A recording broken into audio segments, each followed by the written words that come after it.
আসসালামু আলাইকুম প্রিয় সপ্তম শ্রেণীর শিক্ষার্থীরা।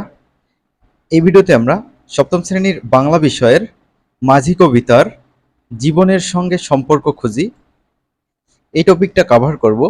এখানে বলা রয়েছে, মাঝি কবিতাটির সাথে তোমার জীবনের বা চারপাশের কোনো মিল খুঁজে পাও কিনা কিংবা কোনো সম্পর্ক খুঁজে পাও কিনা তা নিচে লেখো। তো চলো আমরা এখানে কি লিখতে পারি সেটি দেখিয়ে দিই। শিক্ষার্থীরা, তোমরা যারা এখনো চ্যানেলটি সাবস্ক্রাইব করো নাই, চ্যানেলটি সাবস্ক্রাইব করবে পরবর্তী ভিডিওগুলো পাওয়ার জন্য। উত্তর দেখে নাও। মাঝি কবিতাটির সাথে আমার চারপাশের অনেক মিল রয়েছে। আমার বাড়ির পাশেই রয়েছে ছোট্ট একটি নদী। আমি সেই নদীর ঘাটে বেড়াতে যাই। সেখানে সারি সারি নৌকা বাঁধা আছে। কৃষকরা লাঙ্গল কাঁধে নিয়ে নদী পার হয়। জেলেরা নদীতে মাছ ধরে। রাখাল ছেলে গরু মহিষ নিয়ে মাঠে যায়। রাত দুপুরে শিয়ালগুলো হুক্কা হোয়া করে ডেকে ওঠে।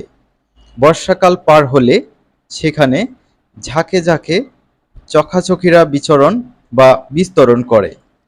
রাতে চাঁদের আলো যেন সাদা কাশবনে লুটিয়ে পড়ে, যা দেখে আমার মনটা আনন্দের নিচে ওঠে। আমি প্রতিদিন নদীতে স্নান করি বা গোসল করি। নদীর তীরে এসব মনোমুগ্ধকর দৃশ্য দেখে মাঝে মাঝে আমার মনটা চায় খেয়াঘাটের মাঝি হতে। আমার মনের একান্ত ইচ্ছাগুলো যেন কবি রবীন্দ্রনাথ ঠাকুর তার মাঝি কবিতায় ফুটিয়ে তুলেছেন। তো শিক্ষার্থীরা, এ হচ্ছে তোমাদের উত্তর। আশা করছি বুঝতে পেরেছো। আমরা পরবর্তী ভিডিওতে পরবর্তীতে যে কাজগুলো পাবো সেগুলো আলোচনা করবো ইনশাল্লাহ।